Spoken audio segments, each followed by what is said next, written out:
আসসালামু আলাইকুম। আমাদের আজকের গল্প জলের উৎস সন্ধানে। লিখেছেন জুল ভার্ন। কাকা বললেন, আমার কথা শোনো। বর্তমানে পানি বা জলের সমস্যাই আমাদের বড় সমস্যা। পূব দিকে এগিয়ে কোনো ফল হবে না। ও পথ লাভা, কয়লা আর পাথরে ভরা। আমার মনে হয় আমরা পশ্চিম দিকের সুড়ঙ্গ পথ ধরে এগুলে বেশি লাভবান হব, কারণ এ পথটা গ্রানাইট পাথরের এবং সোজাসুজি পৃথিবীর ভেতরে চলে গেছে। আমার মন বলছে এ পথে নিশ্চয়ই আমরা পানির উৎসের সন্ধান পাব। এই মুহূর্তে তোমরা একবার কলম্বাসের কথা মনে করো। আমেরিকা আবিষ্কারের আগে তিনি তার বিদ্রোহী নাবিকদের কাছে 3 দিনের সময় চেয়েছিলেন, কিন্তু আমি চাইছি মাত্র 1টি দিন। এই 1টি দিনের শেষে যদি আমরা পানির উৎসের কোনো সন্ধান করতে না পারি, তবে আমি তোমাদের কথা দিচ্ছি যে আমরা পৃথিবীর ওপরে ফিরে যাব। কাকার প্রতিজ্ঞার ধরন দেখে আমার মন নরম হলো। আমি শত বিরক্তিতেও রাজি হয়ে বললাম, তবে তাই হোক। কয়েক ঘন্টার মধ্যে যদি আমাদের ভাগ্য ফেরে, তবে যাত্রা করা যাক। আমরা পশ্চিম দিকের সুড়ঙ্গ পথ ধরে এগুতে লাগলাম। হ্যান্স বরাবরের মতো এবারেও আগে আগে যেতে লাগলো। 100 গজের মতো আমরা এগিয়ে এসেছি। কাকা দেওয়ালে টর্চের আলো ফেলে এগিয়ে আসতে আসতে এক জায়গায় থেমে গিয়ে চিৎকার করে বলে উঠলেন, এ জায়গার পাথর দেখে মনে হচ্ছে সামনেই কোনো পানির উৎস আছে। আমরা ঠিক পথ ধরে এগিয়ে যাচ্ছি, চলো এগিয়ে যাওয়া যাক। আমরা এগুতে লাগলাম। পথে যেতে যেতে কাকা পৃথিবীর ক্রমবিকাশ সম্পর্কে নানা কথা বলতে লাগলেন। আমরা শুনতে লাগলাম। তিনি পৃথিবীর অভ্যন্তরে নানা জাতীয় পাথর এবং তার গুণাগুণ সম্বন্ধেও বলতে লাগলেন। আমরা চলতি পথে সেসব কথা শুনছি। এইভাবে রাত 8টা বেজে গেল। পানির সন্ধান তখনও কিছু পাওয়া গেল না। আমরা পাথরের বদ্ধ দেওয়ালে আটকা পড়ে রইলাম। কাকাকে দেখে মনে হলো যে তিনি প্রতি মুহূর্তে পানির আশা করছেন, ভাবছেন এখনই কোনো পানির ঝর্ণার শব্দ শুনতে পাবেন। কিন্তু সব আশাই বৃথা হয়ে যেতে লাগলো। আমরা প্রতি মুহূর্তেই পানি পাবার আশায় এগিয়ে যেতে লাগলাম। আমরা এইভাবে আরো অনেক পথ এগিয়ে গেলাম। আমার পা দুটো অসাড় হয়ে আসতে লাগলো, চলার ক্ষমতা কমে আসতে লাগলো, এবং শেষে আমি আর এক পাও এগোতে না পেরে অজ্ঞান হয়ে মাটিতে পড়ে গেলাম। কাকার শেষ কথা আমার কানে গেল। তিনি অস্ফুট স্বরে বললেন, সব শেষ হয়ে গেল। আমি অজ্ঞান অবস্থায় কতক্ষণ কাটিয়েছি জানি না। যখন আমার অল্প অল্প জ্ঞান ফিরে এলো, তখন দেখলাম আমারই কিছুটা দূরে আমার কাকা এবং হ্যান্স অসাড় হয়ে পড়ে আছেন। আমি বুঝতে পারলাম না যে ওরা কি বিশ্রাম নিচ্ছেন, ঘুমোচ্ছেন, না আমারই মতো জ্ঞান হারিয়েছেন। আমার শরীরে তখন অসম্ভব ব্যথা, নড়তে পারছি না। কাকার শেষের কথাগুলো মনে পড়ল, সব শেষ হয়ে গেল। হয়তো তাই। আমি হিসাব করে দেখলাম পৃথিবীর ওপর থেকে প্রায় 4 মাইল মাটির ভিতরে বর্তমানে আমরা রয়েছি। এখান থেকে মাটির উপরে ফিরে যাবার কথা চিন্তা করা বাতুলতা। অর্থাৎ এখানে যদি আমরা পানি না পাই, তবে মৃত্যু অনিবার্য। এছাড়া আমাদের আর অন্য কোনো পথ খোলা নেই। ওরা ওদিকে অসাড় হয়ে পড়ে। আমি এখানে শুয়ে নানা রকম চিন্তা করতে লাগলাম। আমার মনে হতে লাগলো এই বদ্ধ দেওয়ালের পাথরের বড় বড় চাই আমার মাথায় এসে পড়বে এবং আমার মৃত্যু ঘটবে। এইভাবে আরো কয়েক ঘন্টা কাটলো। এখন চারিদিকে একটা থমথমে ভাব ছড়িয়ে আছে। একটা প্রচণ্ড নিস্তব্ধতা আমাকে আচ্ছন্ন করে রেখেছে, যেন আমরা প্রত্যেকে কবরভূমিতে শুয়ে আছি। এর মাঝে আমি একটা শব্দ শুনতে পেয়ে ফিরে তাকালাম। দেখলাম হ্যান্স টর্চ হাতে উঠে দাঁড়িয়ে কোথায় যেন চলে যাচ্ছে। আমি চিৎকার করে কাকাকে ডাকতে গেলাম, কিন্তু গলা দিয়ে কোনো স্বর বের হলো না। আমার স্বর আমার গলাতেই রয়ে গেল। আমি অসহায়ভাবে হ্যান্সের দিকে তাকালাম। ভাবলাম ও কি আমাদের ছেড়ে চলে গেল? কিন্তু এটা কি সম্ভব? এত দীর্ঘ পথ আমরা একসঙ্গে পেরিয়ে এসেছি। হ্যান্স বরাবরই আগে আগে এসেছে। এত দীর্ঘ পথে ওর সততার যে পরিচয় আমরা পেয়েছি, তাতে অবিশ্বাসের কোনো প্রশ্ন ওঠে না। কিন্তু তবুও মানুষের মানসিক পরিবর্তনের কথা বলা যায় না। হ্যান্সকে নিয়ে আমার মনের মধ্যে নানা বিশ্বাস অবিশ্বাসের কথা তোলপাড় করতে লাগলো।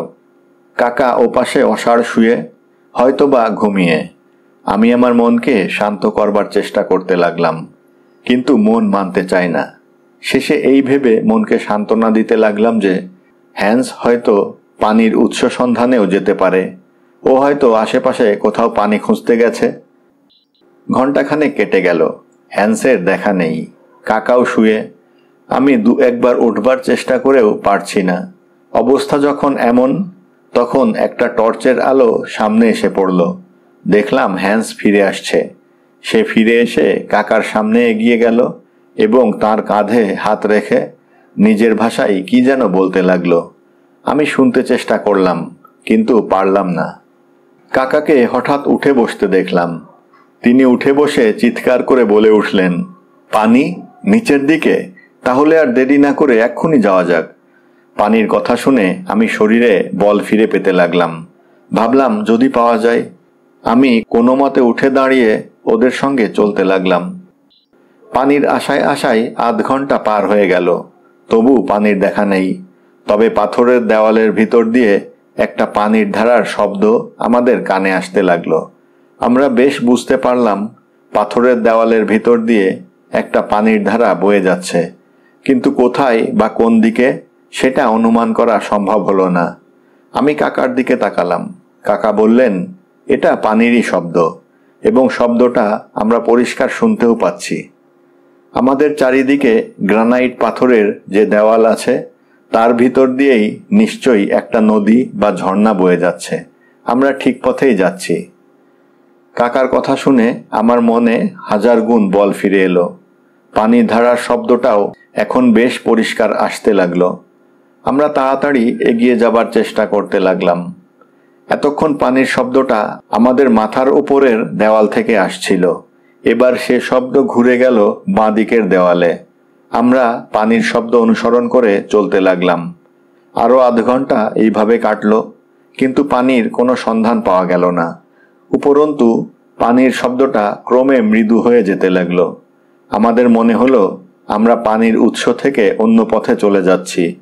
দিক নির্ণয়ে আমাদের ভুল হচ্ছে, কিন্তু যাবার পথ আমাদের সামনে মাত্র একটাই। কি করা যাবে? আমরা পরস্পরের মুখের দিকে তাকাতে লাগলাম। তারপর আবার কিছু পথ পিছিয়ে এসে দেওয়ালে কান রেখে পানির শব্দ পরীক্ষা করতে লাগলাম। হ্যান্স দেওয়ালে কান রেখে শব্দ পরীক্ষা করতে করতে একটা জায়গায় থমকে দাঁড়ালো। সে জায়গাটা মাটি থেকে মাত্র 3 ফুট উঁচুতে। সে অনেকক্ষণ সেখানে কান পেতে থেকে বলল, পানির শব্দটা এই জায়গাতে সবচেয়ে বেশি শোনা যাচ্ছে। হ্যান্স একটু চিন্তা করে তার কর্তব্য স্থির করে নিল। তারপর কুড়োল দিয়ে ওই দেওয়ালে জোরে জোরে ঘা মারতে লাগলো। কাকা বললেন, মতলবটা মন্দ নয়, কিন্তু এভাবে পারা সম্ভব হবে কিনা। আমি ভাবলাম, এভাবে দেওয়ালে গর্ত করতে যাওয়াতে বিপদ আছে। পাথরে বড় বড় চাই মাথার উপরে ভেঙে পড়তে পারে, কিন্তু তখন আমাদের পানির প্রয়োজনটা সবচেয়ে বড়। কাজেই ও সব চিন্তা না করে আমরা কাজে লেগে গেলাম। হ্যান্স প্রায় ঘণ্টাখানেক একটানা ওই গ্রানাইট পাথরের দেওয়ালে আঘাতের পর আঘাত করে যেতে লাগলো। তারপর হঠাৎ সকলকে অবাক করে দিয়ে একটা তীব্র পানিধারা দেওয়ালের ভেতর থেকে বেরিয়ে এসে অপর দেওয়ালে আঘাত করল।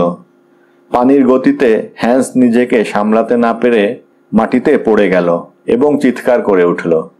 আমরা ভাবলাম পানির তীব্র গতিতে সে আঘাত পেয়েছে, কিন্তু পানিতে হাত দিয়ে বুঝলাম যে ব্যাপারটা সত্য নয়। সে পানি এত গরম যেন ফুটছে। কাকা বললেন, ব্যস্ত হবার কিছু নেই, এ পানি এক্ষুনি ঠান্ডা হয়ে যাবে। আমাদের চলার পথ ধরেই সে পানির ধারা এগিয়ে যেতে লাগলো এবং কিছুক্ষণের মধ্যেই ঠান্ডা হয়ে এলো। আমরা প্রাণ ভরে সে পানি পান করলাম। পানির আরেক নাম যে জীবন, সেদিন সে কথা আমরা আবার নতুন করে অনুভব করলাম। সে পানি পান করে আমরা যে কি তৃপ্তি পেয়েছিলাম তা সামান্য ভাষায় প্রকাশ করা অসম্ভব। এই পানির অভাবেই তিলে তিলে আমাদের মৃত্যুর দিন এগিয়ে আসছিল।